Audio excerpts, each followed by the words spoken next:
Professor, antes de mais, começar por cumprimentar o Sr. Arquiteto. Muito obrigado. Em seu nome, um cumprimento a toda a direção da Real Associação de Porto. Muito boa noite a todos. Muito obrigado pela vossa presença. O meu nome é Paulo Alcarva, sou candidato pela Iniciativa Liberal às próximas eleições do Parlamento Europeu. E, de facto, o desafio que o Sr. Professor nos deixou aqui é tão amplo que, de facto, dá pano para mangas. De qualquer das formas, nesta primeira intervenção, queria conversar convosco de uma forma muito direta para enunciar os princípios basilares com que a Iniciativa Liberal tem a pretensão de ter o primeiro deputado liberal português no Parlamento. A nossa expectativa mais de ter um único deputado é termos mais deputados liberais, porque entendemos que o Parlamento Europeu, de facto, precisa de um discurso e precisa de uma intervenção de um partido liberal também de Portugal. Todos nós temos consciência que o Parlamento Europeu, como o Sr. Professor enunciou no início do seu discurso, que parece-nos muito afastado, longe da nossa realidade, tão longe. Efetivamente, ele tem um poder de intervenção sobre as nossas vidas que é transversal e é poderosíssimo. E importa nós termos consciência deste facto para que no próximo dia 2, antecipadamente, ou no próximo dia 9 de julho, enfim, tal como está agendado, possamos votar com este pensamento muito claro, que estamos a votar num órgão que tem, efetivamente, intervenção direta sobre o nosso dia-a-dia. Como seguramente saberão, o Parlamento Europeu não é um órgão legislativo, ou seja, não tem iniciativa legislativa, mas, efetivamente, intervém em todas as propostas que são apresentadas pela Comissão e pelo Conselho e, portanto, tem uma intervenção direta, efetivamente, na condução da política e da estruturação da União. E, no nosso entendimento, cada vez mais e de uma forma muito coerente, gostaríamos que a União Europeia tivesse uma visão liberal sobre o seu processo de consolidação. E o que é esta visão liberal? Um amigo querido, de tempos idos na banca, dizia-me há pouco, antes de entrar, está o Lino Rui, se eu ia falar do Hayek, da escola austríaca. Não vos vou falar disso de uma forma direta, mas vou-vos falar do que é que o liberalismo hoje, na nossa contemporaneidade, interpreta como podendo agir no espaço da União e no espaço do Parlamento Europeu. Eu diria que há aqui 3 elementos fundamentais e que são elementos de conjuntura também. São estruturantes, mas são de conjuntura. A nossa percepção é que a Europa necessita urgentemente de reforçar 3 elementos fundamentais. A paz.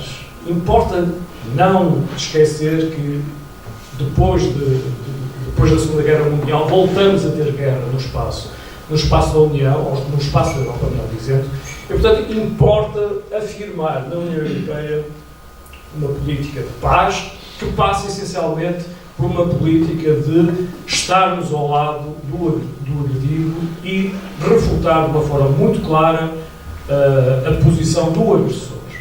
Como seguramente vamos ter a oportunidade de aprofundar melhor a política de defesa, porque é um tema urgente, obrigatoriamente, na União. Aliás, fala-se, e no entendimento da Iniciativa Liberal, bem, o aparecimento de um comissário específico para a área da defesa dentro da Europa, dentro de uma política que deve haver aqui claramente uma maior integração dentro do quadro de mandato das políticas de defesa da União, na reafirmação clara da paz, estando nós do lado certo da história, o único lado possível de estar na história, do lado da Ucrânia, que vai encadear diretamente com algo fundamental, que é a política de alargamento. Outra questão que foi deixada em cima da mesa e que é fulcral.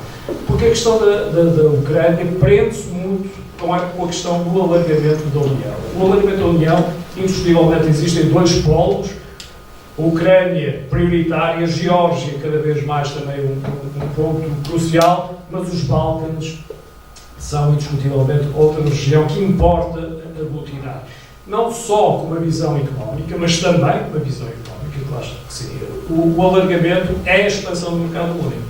O mercado único é o pilar construtor da União, a partir do qual tudo se construiu e a partir do qual o crescimento foi possível sabemos nós, dando uma forma uniforme, mas que foi indutor, claramente, de um crescimento económico de uma forma transversal aos países da União, mas também com princípio, claro, político.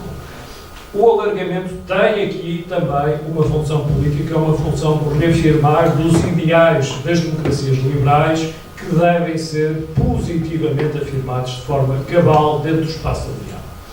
Mas eu prometi-vos 3 grandes elementos, e sem me escrever-se muito, e esperando não estar a ultrapassar o meu tempo: paz, liberdade.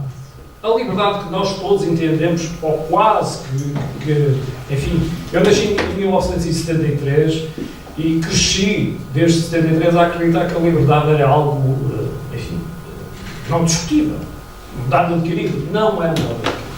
E no espaço da União temos vindo a ser confrontados com alguns países que claramente não reafirmam a liberdade dentro dos critérios de Copenhague, que são critérios que estão subjacentes a todos os países que queiram participar e integrar a União. Os critérios de Copenhague não estão a ser cumpridos por alguns países da União e, portanto, importa reafirmar o espaço da União de liberdade de opinião e de expressão permanentemente. Terceiro ponto, que é terceiro por uma questão de vontade própria, mas que não é terceiro no seu posicionamento de importância. Prosperidade, crescimento. Algo que há muito esquecemos neste país, Portugal, que o crescimento insípido com que temos, e decorrentes necessariamente de decisões políticas que temos vivenciado, a própria União está a vivenciar. O Sr. Professor também afirmou no confronto direto com o Bloco da China, com o Bloco económico da China, a perda de competitividade, a perda de produtividade dentro do espaço da União é um problema que nos afeta a nós, diretamente Portugal, como espaço também de criação de valor dentro da União. E, portanto, a iniciativa liberal, o liberalismo no espaço do Parlamento Europeu, quer reafirmar e reposicionar a condução das políticas económicas, sociais, no pilar do mercado único, no pilar do reforço dos princípios baseados no mercado único. Reforço, importa sempre recuperar estes princípios. Liberdade de circulação de capitais, circulação de pessoas, circulação de serviços, circulação de... esqueci-me... Agora, vou retomar. Liberdade de pessoas, liberdade de bens, serviços e capital, e avançarmos mais, porque há de facto elementos aqui. O quinto pilar que se fala da liberdade de circulação de conhecimento fulcral para a competitividade da Europa é uma reafirmação clara de um crescimento e da competitividade como princípio condutor deste espaço de vontade de povos que nunca nos devemos esquecer como elemento primordial do crescimento também como nação, como nós somos.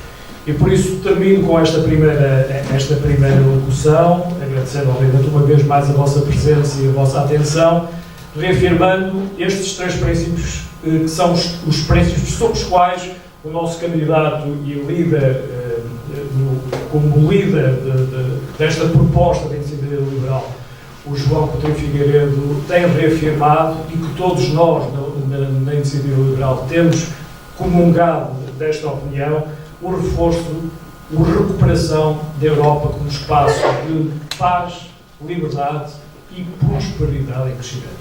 Muito obrigado. Muito obrigado.